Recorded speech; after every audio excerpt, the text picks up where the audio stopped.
So NEOS is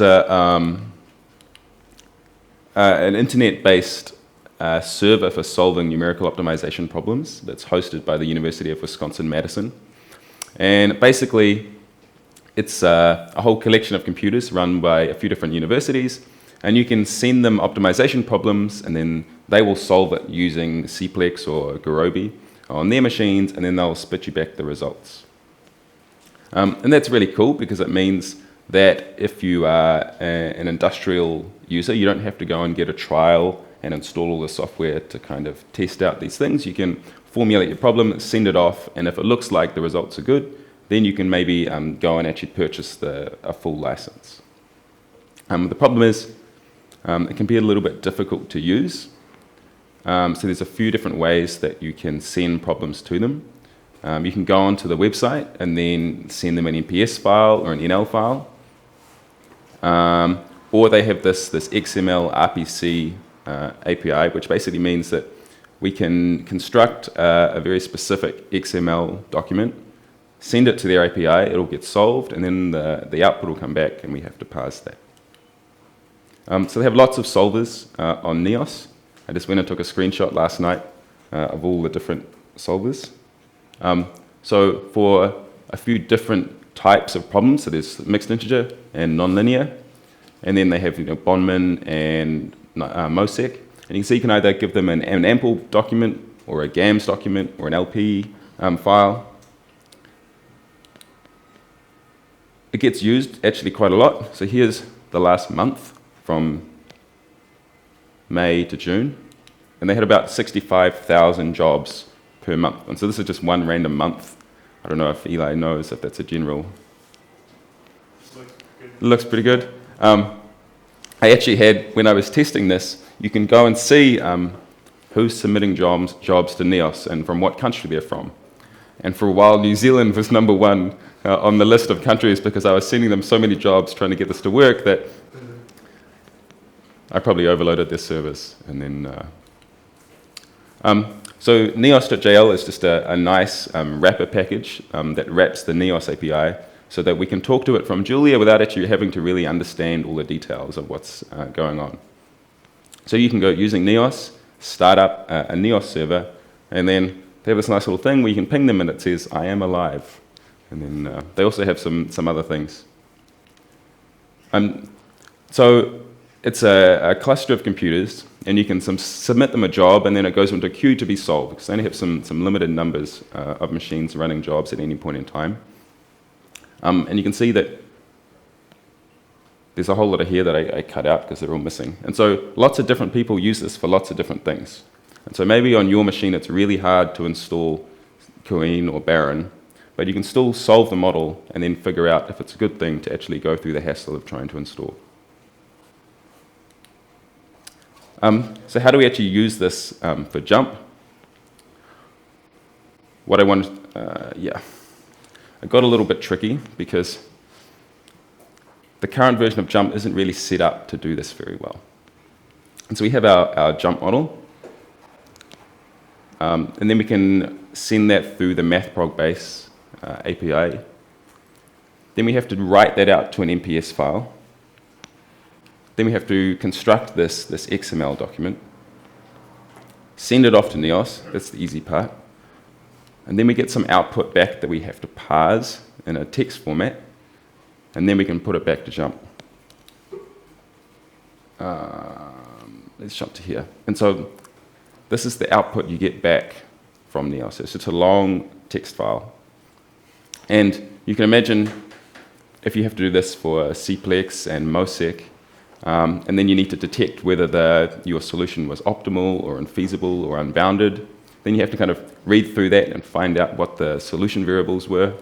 And so that's how it tells you that it found the optimal solution. And you can imagine maybe that Cplex found an error, and so you need to then know how to parse.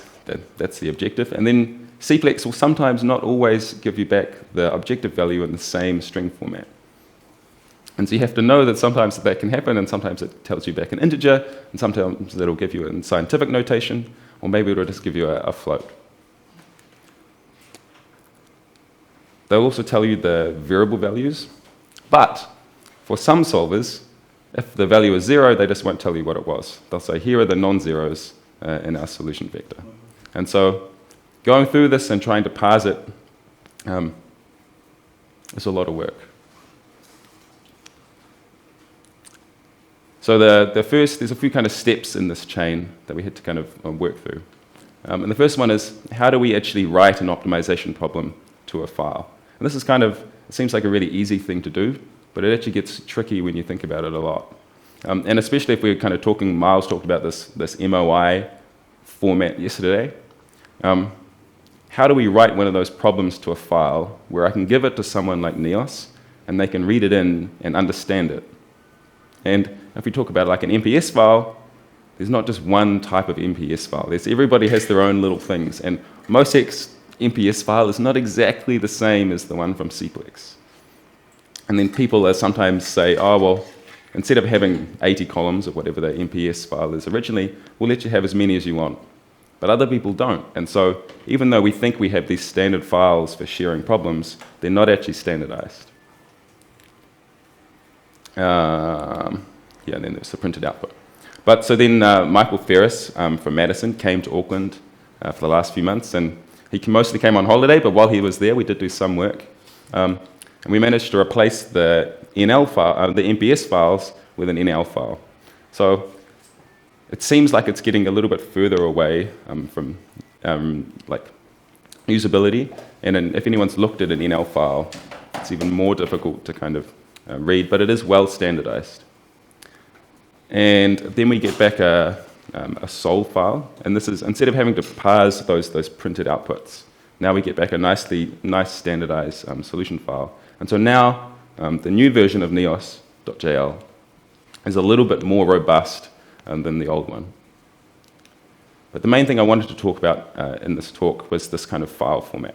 And so I talked just before about how it's difficult to standardize a problem. And so if we're having these new generic models where the constraint is just a function in a set, we can't write that down in any current file format, really. So an MPS file is for linear quadratic. So how do we add conic to an MPS? We can't. The LP files are kind of just for LPs, and maybe you can add some quadratic terms if you're MOSEC and you invent some new syntax to plug into the objective. He's alive. And then, I was a little bit worried because I actually I left him last night, and I wasn't sure he'd make it. And so I think there's like 4 goals we need for a common format to share problems. We're going to go through each of them in turn. So the first thing I think is the most important thing for these file formats is that it should be able to be read by a human. And so if you've ever tried to read an MPS file, you can't really understand it. If you've tried to read an NL file, that's even worse. And so the most important thing is that when we're sharing problems, we should be able to read it and understand it. The second thing is that a computer should be able to read it and understand it. And I don't mean efficiency when I talk about this. We shouldn't have to write parsers to be able to understand what an MPS file is or an NL file is.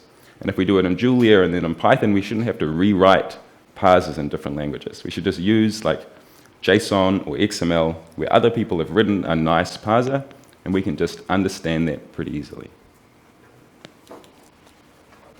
The third thing is that it needs to be well standardized.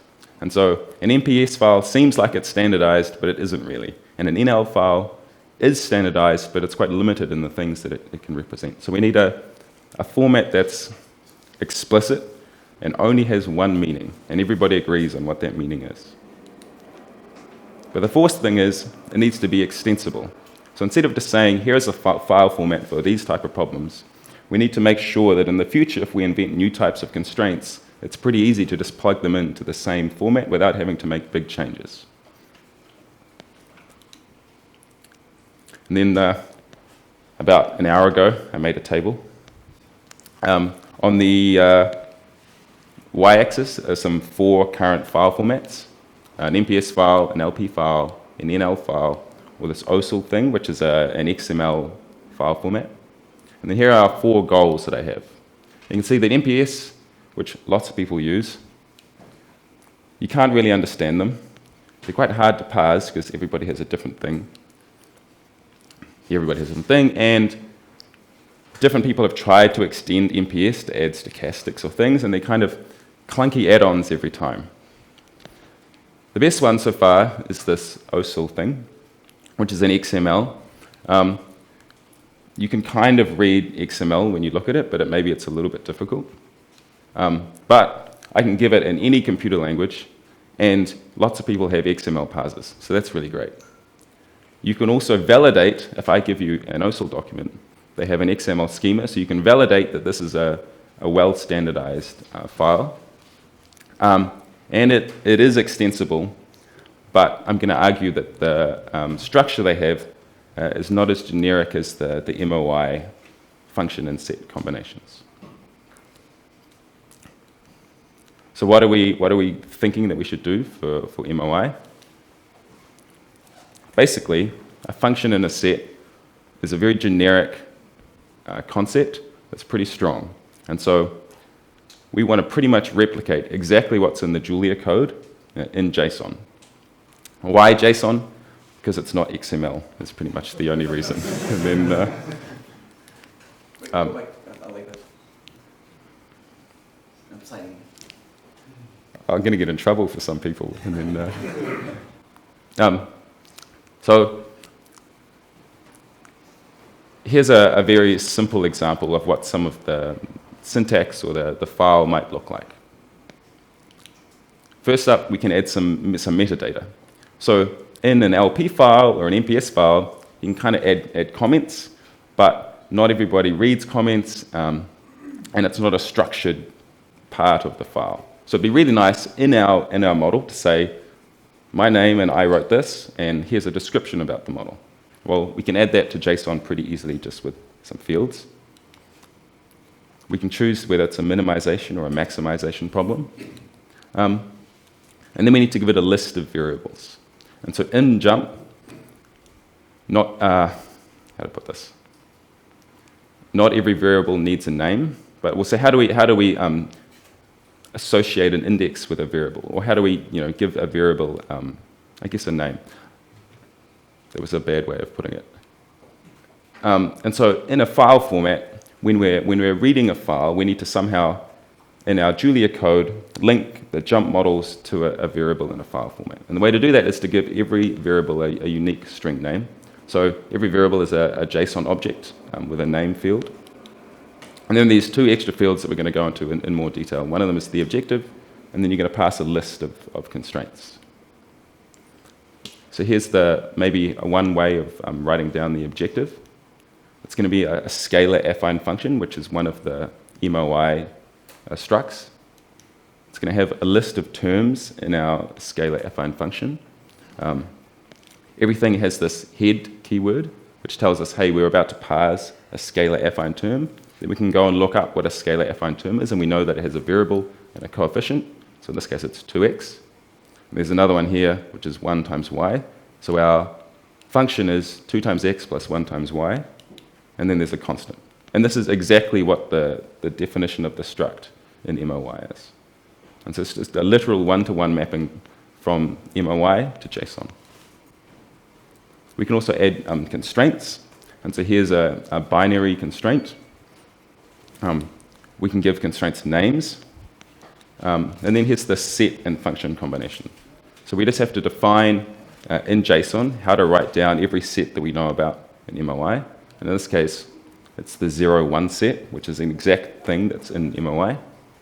And then we need to give it a function. And Miles talked yesterday, and he showed how it's a single variable that has, the function name is single variable, and it has one variable name inside it. And so this is just a literal one-to-one mapping. And then so I put this thing up because these have all been kind of side projects for me, and I haven't really had much time to pick them up and push them forward. So if anyone's interested, there's lots of things to work on. First up, NEOS only works on MathProgBase, so it'd be really great to rewrite it for MOI. And it would also, in the last couple of months, NEOS have been adding more solvers that can accept this NL file interface. And so it's only a little bit of work to update that. Writing the NL files is quite difficult. So there's another package called Ample NL Writer, which takes a MathProgBase model and then writes out the NL file and calls solve directly. So at the moment, we have to kind of hook into that and grab out the NL file before we call solve. And so it'd be nice to have packages that can write JuMP models or MathProgBase or MOI models directly to file without any kind of solve capability. And then everything, basically. So this is something to think about going forward, but it hasn't really been developed in any significant fashion. I think that's about it.